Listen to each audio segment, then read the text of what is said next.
Hi friends, how are you all? Welcome to my channel Art Food and Life. இன்னைக்கு குக்கரில் fast making வெண்பொங்கல் ஹெல்த்தியாகவும் இருக்கணும், அதே சமயத்தில் ஃபாஸ்ட்டாகவும் இருக்கணும். ஒரு டிஃபன் நமக்கு காலங்காத்தால் எழுந்துட்டு ரொம்ப ஃபாஸ்ட்டாக பண்ணணும் அப்படிங்கிற டிஃபன் வந்து இதுதான், ரொம்ப ஹெல்தி கூட. ஸோ அது எப்படி பண்ணுறதுன்னு நம்ம பார்க்க போகிறோம். இன்றைக்கி நம்ம பார்க்க போகிறது வெண்பொங்கல். அதுக்கான இன்க்ரீடியன்ட்ஸ் 1 கப் ரைஸ்க்கு 1 கப்பு பைத்தம்பருப்பு, 1 கப்பு பச்சரிசி, 1 கப்பு பைத்தம்பருப்பு, raw rice, moong dal, both are equal quantity.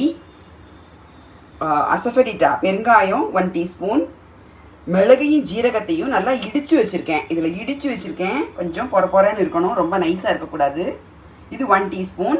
இஞ்சியை நல்லா துருவி வச்சுருக்கேன், 1 டீஸ்பூன் இருக்கும். இது கொஞ்சம் கருகப்பிலை, தாளிக்கிறதுக்கு நெய், கொஞ்சம் முந்திரி பருப்பு, தேவையான அளவு உப்பு. இவ்வளோ தான் இதுக்கான இன்க்ரீடியன்ட்ஸ்.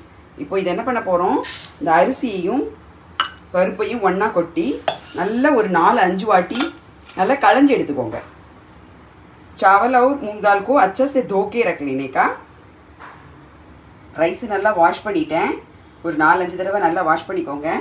அது வாஷ் பண்ணுறதுக்கு முன்னாடி குக்கரில் தண்ணி வச்சு கொஞ்சம் முத்து கொதி வரணும் தண்ணி. थोड़ा सा गरम होना है पानी. अभी इसमें क्या क्या डाल रही हूँ, இதில் பாருங்கள், பெருங்காயம் போடுறேன், மிளகு ஜீரக பொடி போடுறேன், எல்லாத்தையும் ஒன்றா போட்டுடலாம், ரொம்ப ஈஸி இது. அப்புறம் இஞ்சியும் கருவேப்பிலையும் போடுறோம். இப்போ என்னென்னா இந்த இதை மட்டும் நம்ம அப்புறமா தாளிப்போம், இந்த நம்ம முந்திரி பருப்பு மட்டும் கடைசியாக தாளிக்கிறதுக்கு. இது எல்லாத்தையும் போட்டாச்சு. இப்போ வந்து இதில் இதுக்கு தேவையான அளவு உப்பு போடுறேன்.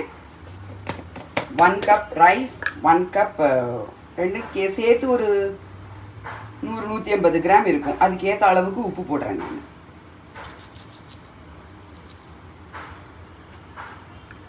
இப்போ தண்ணி வெந்நீர் இருக்குது இல்லையா, இந்த வெந்நீரை இதில் ஊற்றி நம்ம குக்கரில் வச்சு ஒரு 7-8 விசில் விடணும். முடிஞ்சிச்சு, அவ்வளோதான் வேலை. ரொம்ப ரொம்ப easy and simple. Venpongal morning tiffin, morning breakfast के लिए बहुत ही healthy pongal, venpongal. It's called venpongal. இப்போ தண்ணி ஊற்றிருக்கேன், தண்ணியோட அளவு சொல்கிறேன். நான் இப்போது 2 கப்பு அரிசி எடுத்திருக்கேன், அரிசியும் பருப்புமா சேர்த்து 2 கப் எடுத்திருக்கேன். அரிசி பருப்பு ரெண்டும் சேர்த்து 2 கப்புக்கு 6 கப்பு, அதே சேம் குவான்டிட்டி ரைஸ், அதே கப்பால் சேம் குவான்டிட்டி பைத்தம்பருப்பு, ரெண்டும் சேர்த்து 2 கப்பு. 2 கப்புக்கு 6 கப்பு தண்ணி வச்சுருக்கேன். அரிசி பருப்பு ரெண்டும் சேர்த்து 2 கப்புக்கு 6 கப்பு தண்ணி வச்சுருக்கேன். இந்த 6 कप तनी वचा तो ना तल नन्ना वरूँ, सुपरा वरूँ.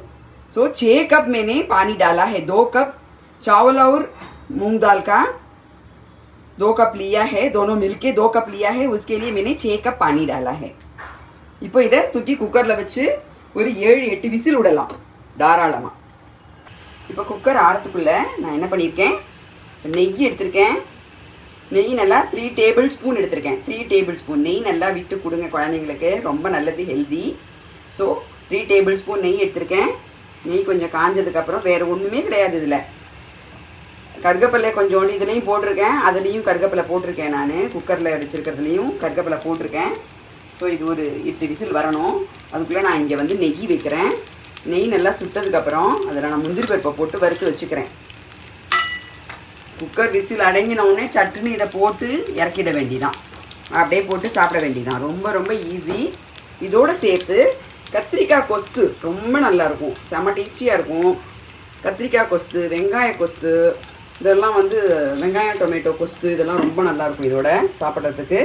இதோட சேர்த்து நான் ஒரு கத்திரிக்காய் கொஸ்து, உங்களுக்கு ஈஸியான கத்திரிக்காய் கொஸ்து எப்படி பண்ணுறதுங்கிறதையும் இந்த வீடியோவில் உங்களுக்கு நான் போடுறேன்.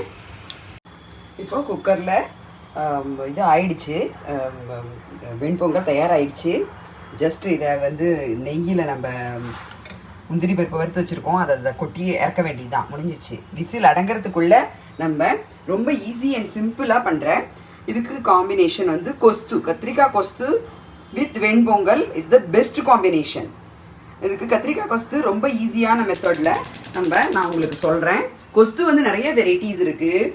கத்திரிக்காவை சுட்டுட்டு பண்ணுற கொஸ்து ஒன்று இருக்குது, பயத்தம்பருப்பு போட்டு பண்ணுற கொஸ்து ஒன்று இருக்குது, இதுமாரி கத்திரிக்காவை நறுக்கி வச்சு பண்ணுற கொஸ்து இருக்குது. இதுதான் வந்து இந்த வெண்பொங்கலுக்கு இந்த கொஸ்து தான் ரொம்ப பெஸ்ட்டாக இருக்கும்.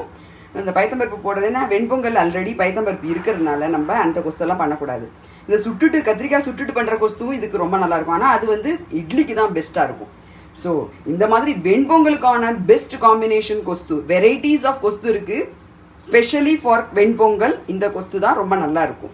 இதுக்கு நான் வந்து ஒரு 3 கத்திரிக்காய் சின்னதாக எடுத்துகிட்டு இருக்கேன். 3 கத்திரிக்காய் நறுக்கி வச்சுருக்கேன். 2 தக்காளி வேணுங்கிறவங்க சேர்த்துக்கலாம். தக்காளி வேண்டாம் அப்படி எனக்கு யூஸ் பண்ண மாட்டேன் அப்படின்னாக்கா வேண்டாம். This is optional only. ஏன்னா புளி கரைச்சிருக்கோம், அதனால் நான் தக்காளி வந்து ஒரு டேஸ்ட்டு நல்லா இருக்குமேங்கிறதுக்காக தான் போட்டிருக்கேன். This is optional. தக்காளி வந்து ஆப்ஷனல். ये तो बैंगन है 3 और टोमेटो 2. 1 லெமன் சைஸ் புளி எடுத்திருக்கேன். நல்ல தண்ணியாக கரைச்சிக்கணும், அது நீர்க்க கரைச்சிக்கணும். நல்லா ஒரு 300 ml கரைச்சி வச்சுருக்கேன் நான். ஒரு நல்ல நீர்க்க கரைச்சிக்கணும் புளியை. அப்புறம் பச்சை மிளகா ஒரு 2 பச்சை மிளகா, கருகப்பலை, கொத்தமல்லி. இங்கே மெயினாக மசாலான்னு எடுத்துட்டோம்னாக்க மஞ்சப்பொடி, குழம்பு மிளகாப்பொடி, இதுதான் ஸ்பெஷல் பொடி. இது நான் பண்ணி வச்சுருக்கேன் இல்லையா, மல்டிபர்பஸ் பொடி. நான் உங்களுக்கு இதனுடைய லிங்க்கை வந்து டிஸ்கிரிப்ஷன் பாக்ஸில் போடுறேன். இந்த மல்டிபர்பஸ் பொடி பண்ணி வச்சுருந்தீங்கன்னா இதுமாரி எல்லா டிஷ்ஷுக்கும் எந்தெந்த டிஷ்க்கெலாம் அந்த மல்டிபர்பஸ் பொடி யூஸ் பண்ணுறேனோ அந்த டிஷ்க்கு எல்லாத்துக்குமே நான் அதோடைய லிங்க்கை வந்து உங்களுக்கு போடுறேன். அதை பார்த்துக்கோங்க. இந்த பொடியை பண்ணி வச்சுக்கோங்க. இது மாதத்துக்கு வீணாக போகாது, 1 மாதம் வரைக்கும் வச்சுக்கலாம் நல்லாவே. ஸோ மல்டிபர்பஸ் பொடி இதுதான். தேவையான அளவுக்கு உப்பு, இவ்வளோ தான். இதுக்கு தாளிக்கிறதுக்கு என்னென்னா நம்ம நல்லெண்ணெய் யூஸ் பண்ண போகிறோம். நல்லெண்ணெய் நல்லா வந்து ஒரு 2 டேபிள் ஸ்பூன் விடணும். இதுக்கு கொஞ்சம் எண்ணெய் நல்லாவே விட்டு தான் பண்ணணும், அப்போ தான் ரொம்ப நல்லா இருக்கும் கொஸ்து. ஸோ ஒரு 2 டேபிள் ஸ்பூன் நல்லெண்ணெய் விட்டுருக்கேன். அதில் பெருங்காயம் போட்டிருக்கேன். பெருங்காயம் ஒரு கட்டி பெருங்காயம் தான் போட்டிருக்கேன். கட்டி பெருங்காயம் வந்து ஒரு 3 பீஸு சின்ன சின்னதாக கட்டி பெருங்காயத்தை கட் பண்ணி போட்டிருக்கேன். ஸோ இப்போ அடுப்பு நல்லா எண்ணெய் காஞ்சி வரணும். எண்ணெய் காஞ்சி நல்லா அந்த மாதிரி பெருங்காயம் பொரிஞ்சு வரைச்சே நம்ம கடுகு போடுறேன். 1 டீஸ்பூன் கடுகு, மஸ்டர்ட் சீட் 1 டீஸ்பூன்,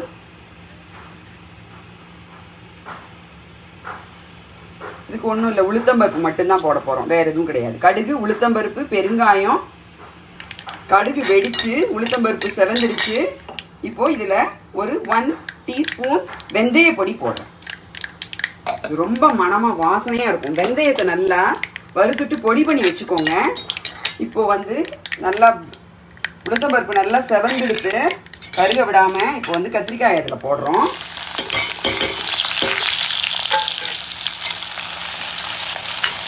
கத்திரிக்காயை இது வந்து சீக்கிரமாக வெந்துடும். கத்திரிக்காய் போட்டு ஜஸ்ட் ஒரு பெரட்டிட்டு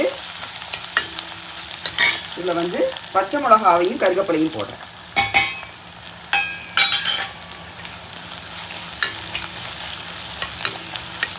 பச்சை மிளகா போட்டால் நல்ல வாசனையாக இருக்கும். இதனுடைய இந்த கொஸ்தோட மனமே இந்த பச்சை மிளகாவில் தான் இருக்குது. ரொம்ப வாசனையாக சூப்பராக இருக்கும். இப்போ வதங்கி எடுத்து பாருங்கள், நிமிஷத்தில் வதங்கிடும். கத்திரிக்காய் மட்டும் ரொம்ப நிமிஷமாக வதங்கிடும். இப்போ டொமேட்டோ இஸ் ஆப்ஷனல். வேணுங்கிறவங்க போட்டுக்கலாம், வேண்டாம்னா வேண்டாம். நான் எப்போதும் டொமேட்டோ போடுவேன், அதனுடைய டேஸ்ட் எங்களுக்கு ரொம்ப பிடிக்கும். இன்னும் ஒரு இம்பார்ட்டன்ட் டிப்ஸ் என்னென்னா, நம்ம சமையலில் எவ்வளோக்கு எவ்வளோ டொமேட்டோ சேர்த்துக்கிறோமோ அவ்வளோக்கு அவ்வளோ ஃபேஸ் வந்து ரொம்ப நல்லா க்ளோவாக, நம்ம ரொம்ப ஃபேஸ்லேருந்து நல்ல உடம்புக்கும் ரொம்ப நல்லது, ஃபேஸ் நல்லா க்ளோவாக இருக்கும்.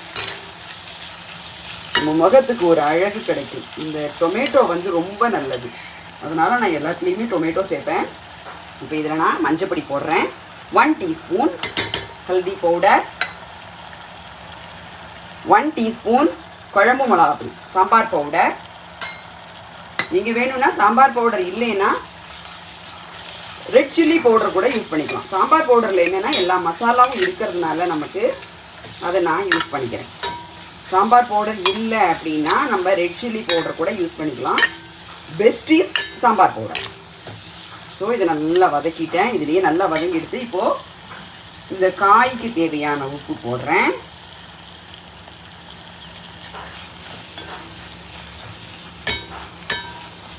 இப்போது புளி தண்ணி ஊற்றுறேன். இது ரொம்ப சட்டுன்னு ஆகிடும் உங்களுக்கு. அந்த குக்கர் விசில் அடங்கிறதுக்குள்ளே இந்த இதை நீங்கள் கொஸ்துவாக ரெடி பண்ணிடலாம். இன்னும் ஒரு 10 மினிட்ஸ் ஆகும், அவ்வளோதான். காய் நறுக்கிற டைம் தான் உங்களுக்கு டைம் ஆகும். மற்றபடி இந்த கொஸ்து பண்ணுறது அவ்வளோ ஈஸி. நீங்கள் அந்த பொடியும் பண்ணி மல்டிபர்பஸ் பொடியும் பண்ணி வச்சிட்டிங்கனாக்க செம ஃபாஸ்ட்டாக ஆகிடும். இப்போ வந்து இந்த புளி தண்ணியும் அதுக்கேற்ற அளவுக்கு உப்பு போடுறேன். இந்த காய்க்கு உப்பு போட்டாச்சு. இப்போ புளி தண்ணி அளவுக்கு உப்பு போடுறேன். உப்பு எப்போதுமே ஸ்ப்ளிட் பண்ணி போட்டுக்கோங்க. இப்போ இது 2 மினிட்ஸ் கொதிக்கணும். கத்திரிக்காய் ஆல்ரெடி வதங்கிடுச்சு, வெந்துடுது. இருந்தாலுமே அந்த குழம்பு மிளகா பொடி அந்த பொடியோட வாசனையெல்லாம் போகிறதுக்காக நம்ம ஒரு 2 மினிட்ஸ் கொதிக்க வைக்கிறோம். கொதிச்சுன்னு இருக்கு. அதுக்குள்ளே நம்ம குக்கரில் ஸ்டீம் அடங்கிடுச்சா பார்ப்போம். அடங்கிடுச்சு. இது மாதிரி நல்லா சூப்பராக மைய தளன்னு வரணும். வெண்பொங்கல் பார்த்தீங்கன்னா அப்படி எடுத்து போடுறாப்புல தளன்னு வரணும். இது கொஞ்சம் கொஞ்சமாக இறுகின்றும். நல்லாவே ரொம்ப இறுகி போயிடும். அது கொஞ்சம் நாழி கழிச்சு பார்த்தீங்கன்னா இறுகி போயிடும். அதனால் கொஞ்சம் தளன்னு தான் பண்ணணும். கொஞ்சம் தண்ணி நிறையா விட்டு தான் பண்ணணும். இப்போ வந்து இந்த இது முந்திரி பருப்பு வறுத்து வச்சுருக்கேன் நெய்யில். இதில் போட போகிறேன். அவ்வளோதான், முடிஞ்சிருச்சு. பொங்கல், வெண்பொங்கல் ரெடி. செம சூப்பரான வெண்பொங்கல் ரெடி. இப்போ கொஸ்து நல்லா கொதிச்செடுத்து ஆல்ரெடி கத்திரிக்காயெல்லாம் முன்னாடியே வதக்கும் போதே வெந்துருச்சு. இப்போ வந்து அந்த பச்சை வாசனை, அந்த குழம்பு மிளகா அப்படி போட்டோம் இல்லையா, அந்த பச்சை வாசனை போகிறதுக்காக தான் இதை கொதிக்க விட்டோம். நல்ல வாசனை வரும், கமன்னு வாசனை வரும். இப்போ பாருங்கள், நல்லா கொதிச்செடுத்து நல்லா கத்திரிக்காய் எல்லாமும் சூப்பராக வெந்திருக்கு. இப்போ லாஸ்ட்டாக ஃபைனல் ஸ்டேஜுக்கு வந்திருக்கோம். இப்போ ஃபைனல் ஸ்டேஜ் ஆகிடுச்சு. இப்போ என்ன போட போகிறோம், லாஸ்ட்டாக இதுதான் போட்டு இறக்க போகிறோம். இப்போ எல்லாமே இதில் கரெக்டாக இருக்கும். சூப்பராக ரெடி ஆகிடுச்சு. இப்போ கொஞ்சோண்டு ஜாகரி பவுடர், வெள்ளை பொடி போடுறோம். டேஸ்ட்டை நல்லா என்ஹான்ஸ் பண்ணி காமிக்கும். இப்போ கடைசியாக என்ன போட போகிறோம், நான் எப்போதும் ரெடி பண்ணி வச்சுருக்கிற மல்டி பர்பஸ் பவுடர். இது ரொம்ப ரொம்ப நல்லா இருக்கும். எல்லாத்தோடையுமே இது ரொம்ப ஃபஸ்ட் கிளாஸாக இருக்கும். இந்த மல்டி பர்பஸ் பவுடர் எப்படி தயார் பண்ணுறதுங்கிறதுக்கான வீடியோவை, இதோட லிங்க்கை வந்து நான் டிஸ்கிரிப்ஷனில் போடுறேன். இன்க்ரீடியன்ட்ஸ் எல்லாமே டிஸ்கிரிப்ஷனில் போடுறேன். வெண்பொங்கல் அண்ட் கத்திரிக்காய் கொஸ்து இஸ் த பெஸ்ட் காம்பினேஷன். முடிஞ்சிருச்சு. இப்போ நல்லா அதை கலக்கி விட்டுட்டு ஜஸ்ட் இந்த மல்டி பர்பஸ் பவுடர் போட்டதுக்கப்புறம் ஜஸ்ட் ஒரு கொதி விட்டால் போதும்.